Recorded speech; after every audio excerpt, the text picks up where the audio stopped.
British east India company का bankruptcy के पीछे तीसरा कारण था भ्रष्टाचार। 1768 से 1772 के बीच ब्रिटिश ईस्ट इंडिया कंपनी में व्यापक भ्रष्टाचार फैला हुआ था, जिसके कारण ईस्ट इंडिया कंपनी पर इसका गंभीर प्रभाव पड़ा।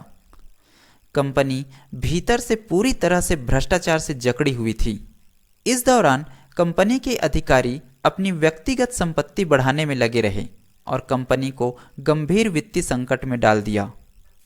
कंपनी के अधिकारी रिश्वत लेने में, अवैध व्यापार करने में, अनुबंधों में हेरफेर करने में तथा कर वसूली में हेरफेर करने और निजी व्यापार में लिप्त थे।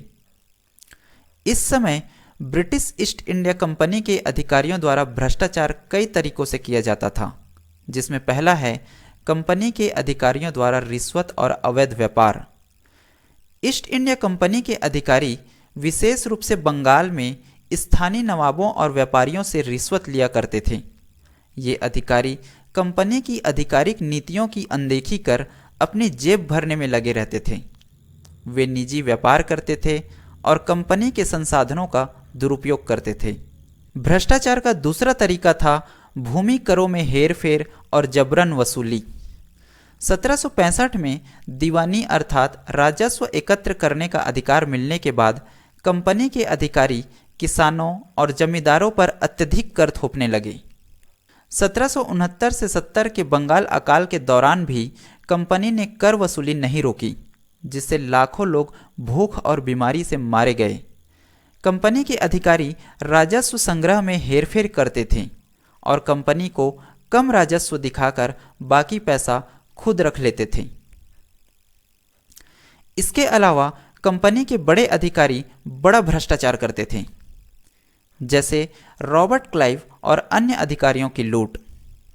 रॉबर्ट क्लाइव और कई अन्य ब्रिटिश अधिकारी व्यक्तिगत रूप से करोड़ों रुपए की संपत्ति इकट्ठा कर चुके थे।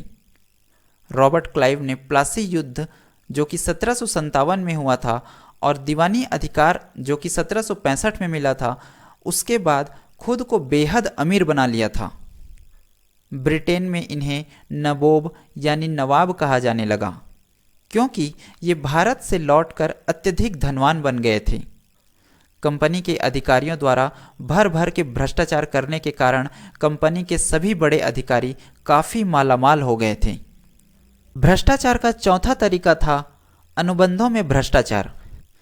कंपनी के अधिकारी सार्वजनिक निर्माण कार्यों जैसे सैन्य आपूर्ति और अन्य अनुबंधों में भी भ्रष्टाचार किया करते थे। ये अधिकारी कम कीमतों पर माल खरीदते थे और कंपनी के कागज पर उनकी ऊंची कीमतें दिखाकर उनका मुनाफा निजी तौर पर रखते थे। सैन्य सामानों में भी हेरफेर किया जाता था। कम कीमतों पर बंदूकें, तलवार, बारूद और वर्दी खरीदकर कंपनी के रिकॉर्ड में बहुत महंगे दामों पर खरीदी गई करके बताई जाती थी, जबकि असल में वे कम क्वालिटी के पुराने स्टॉक और सस्ते स्थानीय हथियार होते थे। इससे कंपनी की सेना और कमजोर होती जा रही थी। भ्रष्टाचार का पांचवा तरीका था काले बाजार और निजी व्यापार। कई ब्रिटिश अधिकारी और कर्मचारी कंपनी की अनुमति के बिना अपने निजी व्यापार चला रहे थे। ये अधिकारी कंपनी की संपत्ति और जहाज़ों का इस्तेमाल अपने निजी व्यापार के लिए करते थे और इसका लाभ कंपनी को नहीं देते थे। तो इस तरह से ब्रिटिश ईस्ट इंडिया कंपनी के अधिकारी भ्रष्टाचार किया करते थे। असीमित रिश्वत एवं भ्रष्टाचार के कारण कंपनी की स्थिति एकदम भिखारियों की तरह हो गई थी और कंपनी आसमान से जमी पर आ गिरी। कंपनी के अधिकारियों के इस भ्रष्टाचार से कंपनी पर गंभीर प्रभाव पड़ा, जिसमें पहला है वित्तीय दिवालियापन यानी बैंकरप्सी। भ्रष्टाचार के कारण कंपनी बड़े पैमाने पर घाटे में चली गई। इसने कंपनी को दिवालिया अर्थात कंगाल कर दिया। 1768 से कंपनी को ब्रिटिश सरकार को 4 लाख पाउंड वार्षिक कर देना था, लेकिन कंपनी इसे देने में असमर्थ हो गई। 1772 तक कंपनी दिवालिया होने के कगार पर पहुंच गई और ब्रिटिश सरकार से 1 मिलियन पाउंड का कर्ज मांगना पड़ा। भ्रष्टाचार से कंपनी पर दूसरा जो प्रभाव पड़ा वो है प्रशासनिक अस्थिरता। कंपनी के भ्रष्ट अधिकारियों की वजह से प्रशासनिक व्यवस्था पूरी तरह चरमरा गई थी। बंगाल, बिहार और उड़ीसा में अत्यधिक कर वसूली के कारण विद्रोह होने लगे। भ्रष्टाचार से कंपनी पर तीसरा जो प्रभाव पड़ा था वो है बंगाल अकाल की भयावहता। कंपनी के इस भ्रष्टाचार ने बंगाल अकाल को और भी भयावह बना दिया।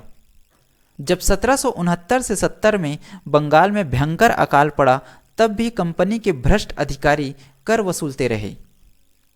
मजदूरों, किसानों और लोगों की स्थितियों को अनदेखा किया गया, जिससे बंगाल की 1/3 से अधिक जनसंख्या यानी लगभग 1 करोड़ से अधिक लोग उस समय बीमारी और भूख से मारे गए, क्योंकि कंपनी ने राहत देने के बजाय अधिक से अधिक कर वसूली की कोशिश की। भ्रष्टाचार से कंपनी पर चौथा जो प्रभाव पड़ा था वो है ब्रिटिश सरकार का हस्तक्षेप। अंततः कंपनी के इस भ्रष्टाचार ने ब्रिटिश सरकार को कंपनी के आंतरिक मामलों में हस्तक्षेप करने पर मजबूर कर दिया। दरअसल कंपनी की वित्तीय स्थिति और बढ़ते भ्रष्टाचार को देखकर ब्रिटिश सरकार को इसमें हस्तक्षेप करना पड़ा और इसी भ्रष्टाचार के कारण 1773 में रेगुलेटिंग एक्ट लाना पड़ा, जिससे ब्रिटिश सरकार को कंपनी पर नियंत्रण का पहला अधिकार मिला।